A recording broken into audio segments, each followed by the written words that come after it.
내년에 한국의 출산율은 세계 최저 수준인 0.8명대 이하를 기록하게 될 것이라는 전망이 있는데요. 태어날 아기에게 경제적 부담을 덜어줄 통장이 생긴다면 상황이 조금 달라질까요?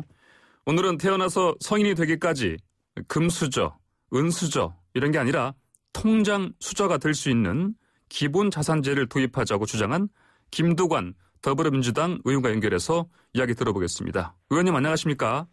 예, 반갑습니다. 김두관 의원입니다. 네, 신생아가 태어나면 2천만 원이 든 계좌를 지급해서 성인이 된 이후에 4, 5천만 원을 수령하는 방식의 기본자산제를 도입하자 이런 주장하셨습니다. 예. 이 주장 배경은 뭡니까? 아시다시피 이제 자산 불평등의 심화가 그 배경이고요. 예. 달리 말씀드리면 대한민국 양극화가 굉장히 지금 심각하거든요. 네. 그래서 이제 흙수저로 태어나서 네. 검언은 아니더라도 최소한 동서주는 될 수 있는 한두 번의 기회는 네. 최소한 국가가 줄 수 있어야 우리 사회가 지속 가능한 사회가 될 거라는 판단에서 네. 그렇게 했고요. 예. 부모와 자식 간에 이어달리기를 하지 않습니까? 네. 반 바퀴 이상 앞서가는 뛰는 부자하고 네. 한참이나 뒤에 뛰는 사람 간의 공정을 이야기하는 어렵거든요. 예.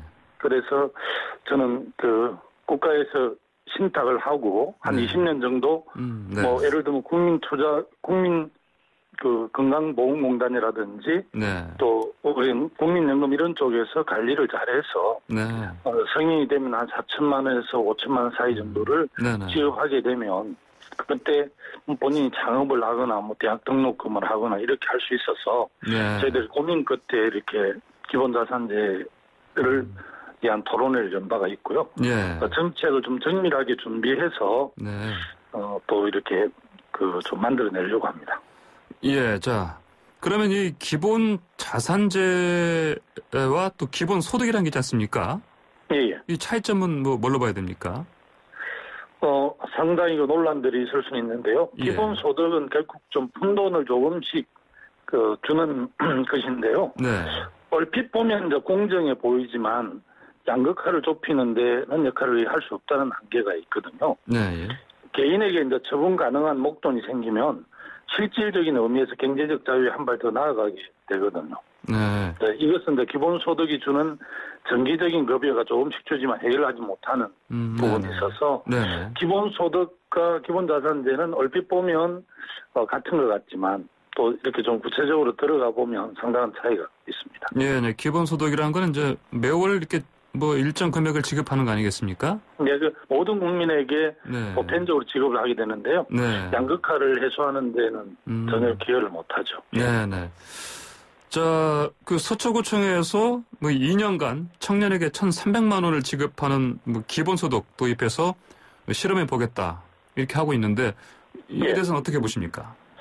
기본소득 정책을 검증하는 것으로는 의미 있는 시도라고 생각을 하고요. 예. 네, 실험 설계가 타당성에 좀 의문이 있어요. 한쪽에 그러니까 한 1,000명의 청년들에게 네. 한쪽에 한 300명에는 월 52만 원씩 2년을 주고 네. 다른 700명에는 그냥 실험 비교를 이렇게 하게 돼 있는데 네. 당연히 월 52만 원씩 받는 쪽은 굉장히 긍정적인 효과가 나타날 텐데요. 그러지 못한 쪽은 전혀 못 받지 않습니까? 그래서 이 상당한 의미가 있을 수도 있고 네. 설계 자체가 좀 이렇게 정책 효과를 낼지는 좀 의문스럽기도 합니다. 네, 설계가 좀 더 정밀해져야 된다 이렇게 보시는군요. 예. 네. 자, 또 의원님께서 이 코로나19 상황 때문에 사채업이 대호황을 맞았다 이렇게 지적하셨습니다. 이게 어떤 말씀입니까? 이게 신용사각지대에 놓인 저신용자들의 문제를 우리가 해결하지 않으면 안 되는데요. 예.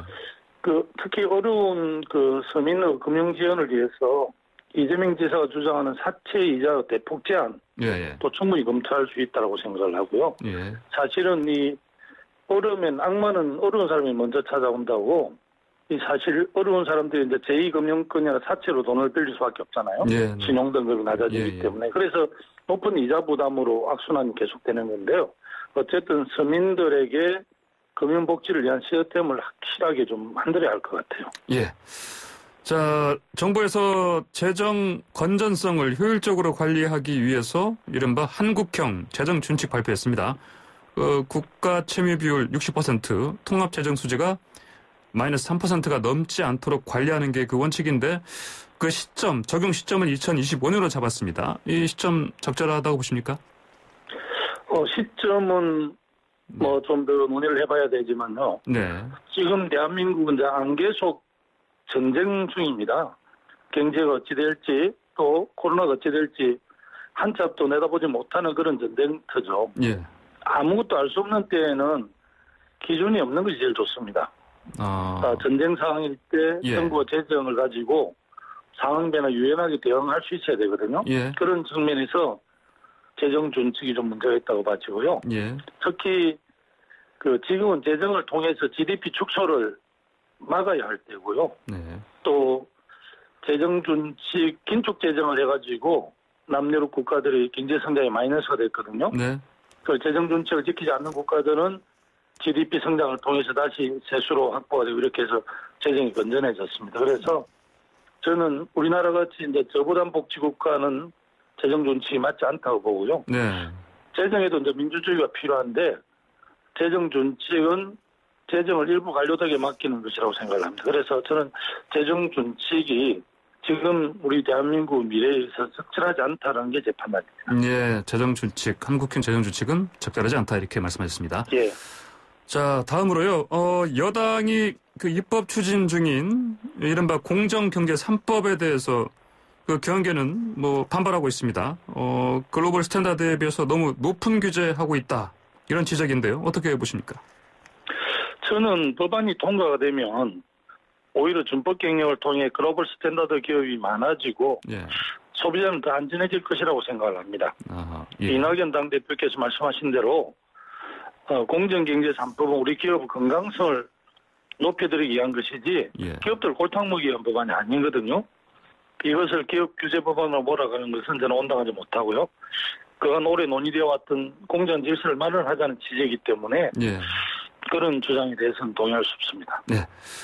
자, 국민의힘 김종인 비대위원장과 주호영 원내대표는 공정경제 3법과 노동관계법 개정이 함께 처리돼야 한다. 이런 입장인데 이런 그 고용과 해고 유연화를 주장하는 의견에 대해서 어떻게 생각하십니까?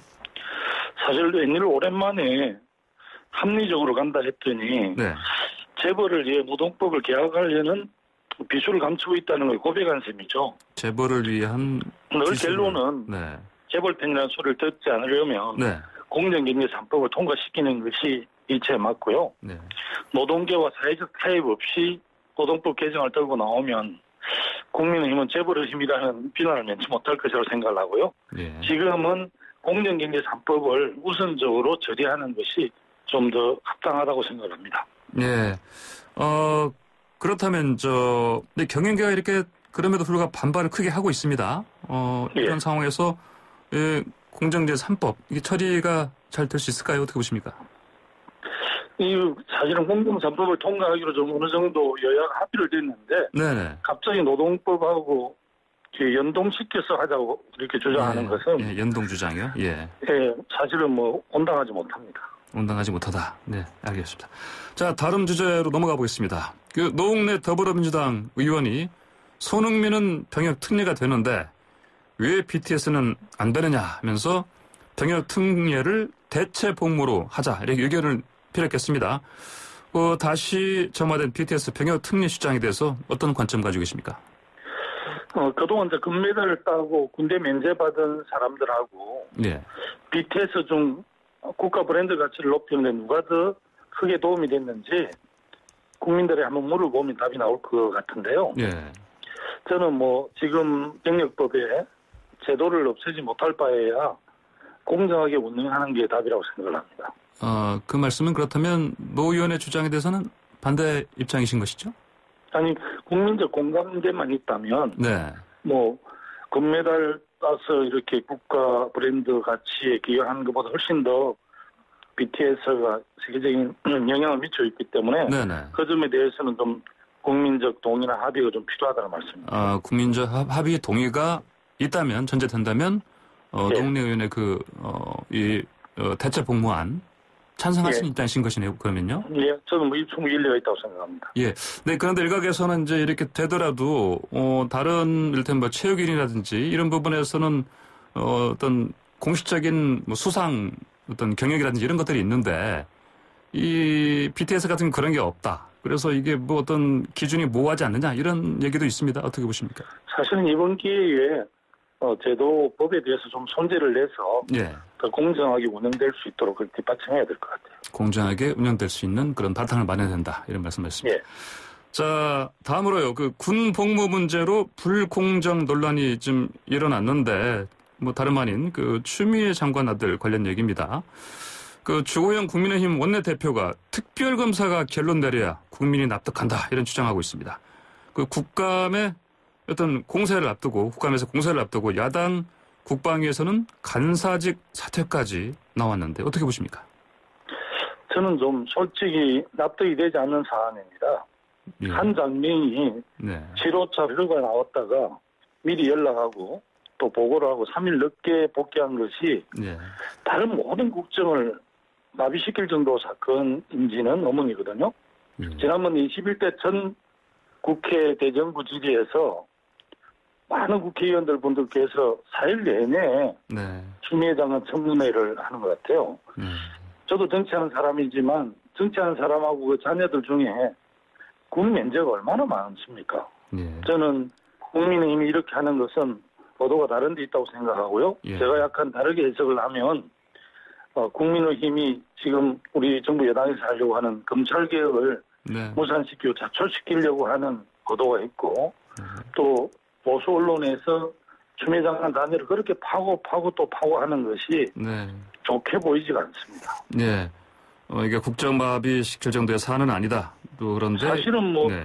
그 박덕흠 의원 같은 경우는 네. 피감기관에서 수천억에 달하는 공천 수주를 했지 않습니까? 예. 뭐 이런 문제는 그냥 탈당하니까 조용해지더라고요. 정말 그 사회 정의 차원에서 그런 문제를 어떻게 보면 훨씬 더 비중 있게 우리 언론에서 검증을 해야 하는데 그러지는 않더라고요. 그래서 좀 참 이 문제에 대해서도 많은 걸 생각해 합니다. 네, 알겠습니다. 김 의원님 오늘 말씀 여기까지 듣겠습니다. 감사합니다. 예, 감사합니다. 네, 지금까지 더불어민주당의 김두관 의원이었습니다.